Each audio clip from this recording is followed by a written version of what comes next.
A paz do Senhor Jesus Cristo, amados e queridos irmãos. Esse quem vos fala é o irmão presbítero Leandro. Acompanhe o nosso estudo logo após a vinheta.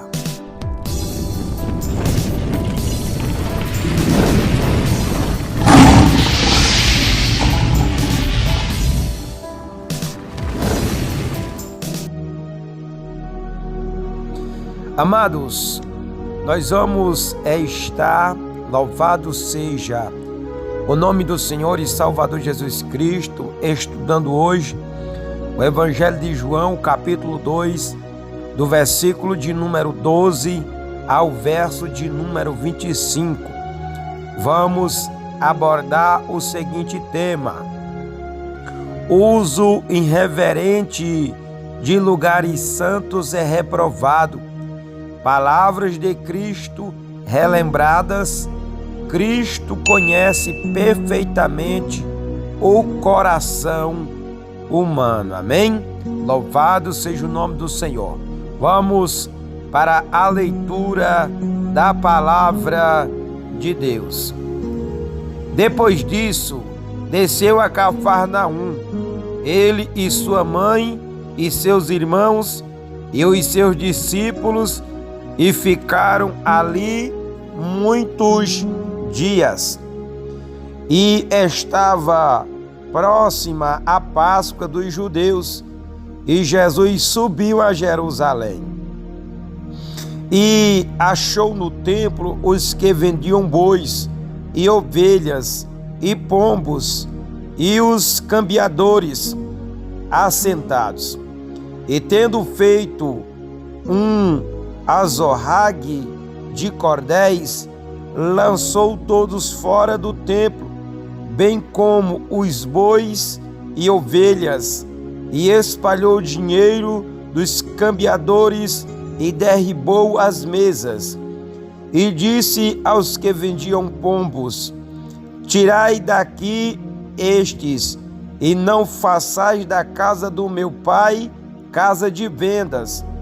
E os seus discípulos lembraram-se do que está escrito: o zelo da tua casa me devorará. Responderam, pois, os judeus e disseram-lhe: que sinal nos mostra para fazer isso? Jesus respondeu e disse-lhe: derribai este templo, e em 3 dias o levantarei. Disseram, pois, os judeus: em 46 anos foi edificado este templo, e tu levantarás em 3 dias? Mas ele falava do templo do seu corpo. Quando, pois, ressuscitou dos mortos, os seus discípulos lembraram de que lhe dissera isso, e creram na Escritura e na palavra que Jesus tinha dito. Louvado seja o nome do Senhor e Salvador Jesus Cristo. E estando ele em Jerusalém pela Páscoa, durante a festa, muitos, vendo os sinais que fazia, creram no seu nome.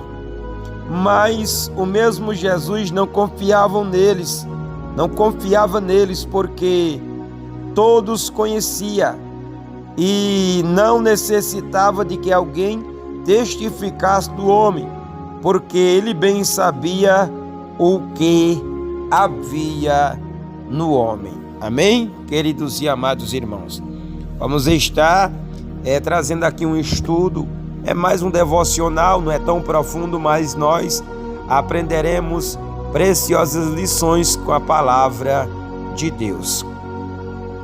Amados, esses versículos nos chamam a atenção ao segundo milagre realizado pelo Senhor Jesus.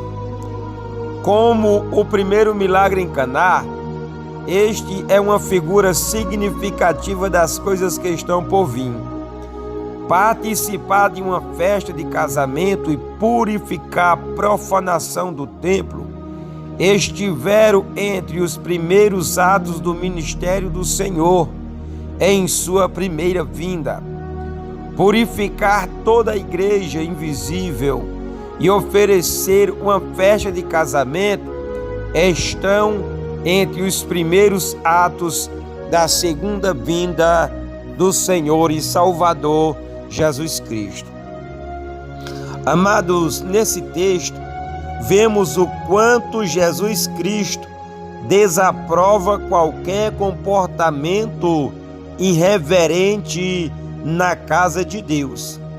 Lemos que expulsou do templo os que vendiam bois e ovelhas e pombas, derribou pelo chão o dinheiro do escambista e virou as suas mesas e disse aos que vendiam as pombas: tirai daqui estas coisas, e não façais da casa do meu pai casa de negócio. Em nenhuma outra ocasião de seu ministério o vemos agindo tão energicamente e demonstrando tão justa indignação.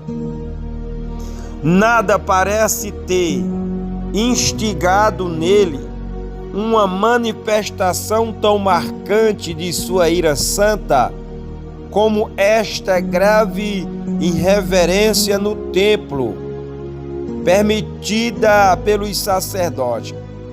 Apesar de todo o zelo pela lei de Deus que se enfunavam em possuir. Devemos lembrar que, no espaço de 3 anos, ele encontrou por 2 vezes o mesmo tipo de profanação na casa do Pai, no início e no fim do seu ministério. E nas 2 ocasiões, o vemos a expressar com termos mais fortes o seu desprazer. O fato se repetiu para que a lição ficasse marcada de modo profundo em nossas mentes. Essas passagens deveriam levar as pessoas a sondar profundamente seus corações. Não existe aqueles que professam ser cristão, mas agem domingo após domingo de forma tão perversa quanto aqueles judeus? Não existe os que em seu íntimo traz à casa de Deus a preocupação com o seu dinheiro, terras, casas, gado e uma série de interesses mundanos, e aqueles que estão presentes apenas fisicamente no culto de adoração, permitindo que seus corações vagueiem para longe. Não há os que estão prestes a pecar, mesmo estando entre os da congregação. Provérbios capítulo de número 5, verso 14. Estas questões são bastante sérias. Receio que muitos não podem respondê-las satisfatoriamente. Sem dúvida, os templos e as igrejas cristãs são bem diferentes do templo judeu. Não são construídas de acordo com um modelo dado por Deus. Não possuem altares e lugares sagrados, nem suas mobílias têm qualquer significado simbólico, mas são lugares onde a palavra de Deus é lida e onde Cristo está especialmente presente.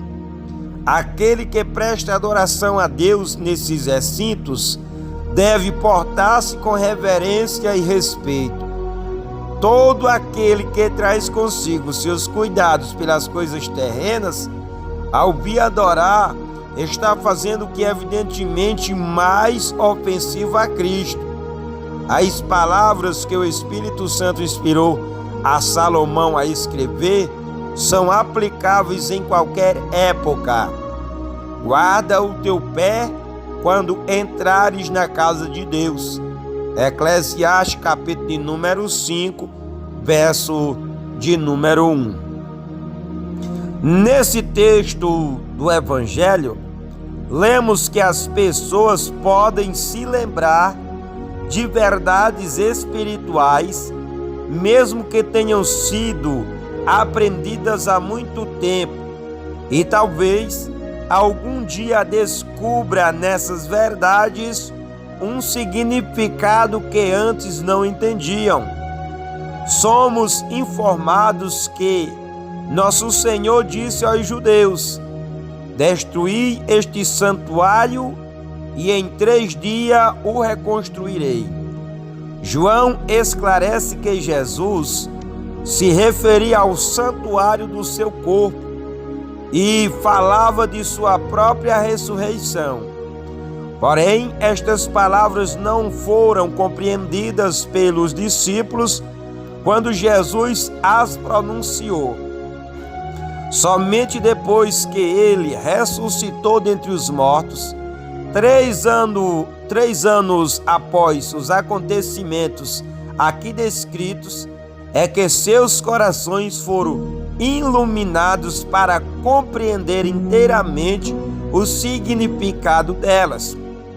Por 3 anos, essa afirmação foi obscura e inútil para eles, permanecendo adormecida em seus corações, como uma semente sobre a terra, sem produzir qualquer fruto.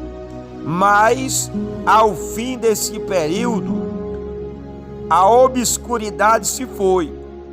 Puderam compreender o que Jesus estava falando, e assim foram confirmados na fé. Lembraram-se os seus discípulos de que ele dissera isto, e creram na Escritura e na palavra do Senhor e Salvador Jesus Cristo. Saber que a mesma coisa que aconteceu com os discípulos também ocorre com frequência em nossos dias nos traz ânimo e consolação. Não são totalmente perdidos, inúteis os sermões pregados a ouvintes aparentemente desinteressados em nossas igrejas. As orientações dadas em estudos e visitas pastorais não são totalmente desperdiçadas e esquecidas. Os textos ensinados pelos pais aos filhos não são, em seu todo, ministrados em vão. Após o intervalo de muitos anos, frequentemente volta à lembrança as orientações, textos e sermões. A boa semente às vezes germina quando quem a semeou já faleceu há muito tempo. Que os pregadores continuem a pregar e os professores prossigam em ministrar, e os pais persistam em ensinar os filhos no caminho em que devem andar. Que todos estes semeiem a boa semente da verdade bíblica, confere paciência. Não é vão no Senhor o trabalho que realizam. Suas palavras serão lembradas mais do que pode imaginar e ainda frutificarão depois de muitos dias. 1 Coríntios capítulo de número 15, verso 58, Eclesiastes capítulo de número 11, verso de número 1. Por último, vemos como Jesus conhece perfeitamente o coração humano. Somos informados que, estando em Jerusalém, Jesus não se confiava àqueles que professavam crer nele. Sabiam que não eram pessoas em quem podia confiar. Estavam atônitos pelos milagres que viram ser operados. Ficaram convencidos intelectualmente de que ali estava o Messias que há muito esperavam, mas não eram discípulos verdadeiros. João capítulo de número 8, verso 31. Não eram convertidos e crentes genuínos. Seus corações não eram retos aos olhos de Deus, embora estivesse entusiasmado. O homem interior de cada um deles não foram renovados, apesar daquilo que professavam com os lábios. O Senhor Jesus sabia que quase todos eram ouvintes de corações empedernidos. Lucas capítulo 8, verso 13. Assim que a tribulação, a perseguição, por causa da palavra, os atingisse, definhariam a suposta fé que diziam possuir. Se outros ao redor não puderam ver, Jesus viu tudo isso claramente. André, Pedro, João, Felipe, Natanael, talvez se admiraram de que o mestre não tenha recebido de braços abertos aqueles que aparentemente havia crido. Isso porque podia julgar apenas pelas aparências. Mas o mestre podia ver o coração, porque ele mesmo sabia o que era a natureza humana. Esta verdade deve fazer os hipócritas e falsos mestres tremerem. Eles podem enganar os homens, mas não enganam a Cristo. Pode usar uma vestimenta de religiosidade e serem como sepulcro caiados, belo aos olhos dos homens. Mas Cristo enxerga a podridão interior e certamente os trará a juízo, a menos que se arrependam. Cristo vê os seus corações e sente um grande desprazer. Se a falsidade de tais pessoas não é conhecida na terra, é conhecida no céu. E se morrerem sem experimentar a transformação, eles serão finalmente conhecidos e envergonhados diante de todos no dia do juízo. Apocalipse capítulo de número 3, verso de número 1.